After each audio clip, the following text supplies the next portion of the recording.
Hello all, welcome back to our channel.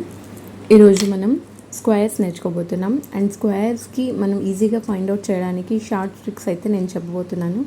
First, ఏదైనా ఒక two digit నెంబర్లో 5 ఉన్నట్లయితే ఎలా స్క్వేర్ ఫైండ్ అవుట్ చేయాలనేది మనం ఈరోజు వీడియోలో చూడబోతున్నాం. ఈ షార్ట్ ట్రిక్స్ అనేవి మనకి ఎగ్జామ్లో టైం వేస్ట్ అవ్వకుండా, ఎక్కువ టైం తీసుకోకుండా ఈజీగా ఆన్సర్ ఫైండ్ అవుట్ చేయడానికి యూజ్ అవుతాయి. సో ఫస్ట్ అయితే మనము ఈ మ్యాథ్స్ మనం నేర్చుకోబోయే మెంటల్ ఎబిలిటీ ఇలాంటివన్నీ నేర్చుకోవడానికి ముందు ఫస్ట్ టేబుల్స్ మనకి కరెక్ట్గా వచ్చి ఉండాలి. సో ఎక్కడ అడిగినా కూడా మనం టేబుల్స్ ఈజీగా చెప్పగలిగి ఉండాలి. అలాంటప్పుడు మనకి ఇవన్నీ ఈజీ అవుతాయి.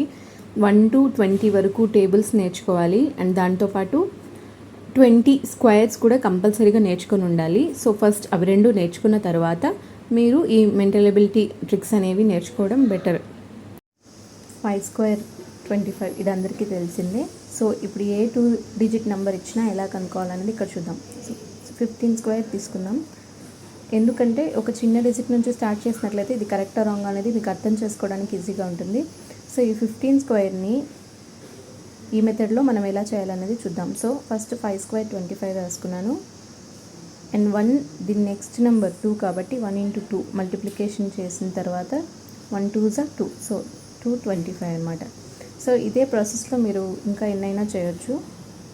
సో ఇప్పుడు 25 స్క్వేర్ చేద్దాం. 5 స్క్వేర్ 25, 2 తర్వాత number 3. So 2 3s are 6, 625. So ఈ విధంగా సింపుల్గా మనం ఏ 2 డిజిట్ నెంబర్ అయినా సరే లాస్ట్లో 5 ఉన్నట్లయితే ఆ నెంబర్కి మనం ఈ మెథడ్ని యూజ్ చేసి స్క్వేర్ ఈజీగా ఫైండ్ అవుట్ చేయొచ్చు. సో ఇప్పుడు మీకు ఇది అర్థమైందా లేదా అన్నది ఒక క్వశ్చన్ ఇస్తాను, దాన్ని మీరు ఆన్సర్ చేయగలిగితే మీకు ఇది కాన్సెప్ట్ అర్థమైనట్లు. ఫర్ సపోజ్ ఇప్పుడు 95 స్క్వేర్ చేయండి. ఒకవేళ దీన్ని మీరు ఈజీగా ఆన్సర్ ఫైండ్ అవుట్ చేయగలిగితే మీకు ఈ కాన్సెప్ట్ ఈజీగా అర్థమైనట్టు. సో ఇలాంటి మరెన్నో వీడియోస్ కోసం మన ఛానల్ని ఖచ్చితంగా సబ్స్క్రైబ్ చేసుకోండి.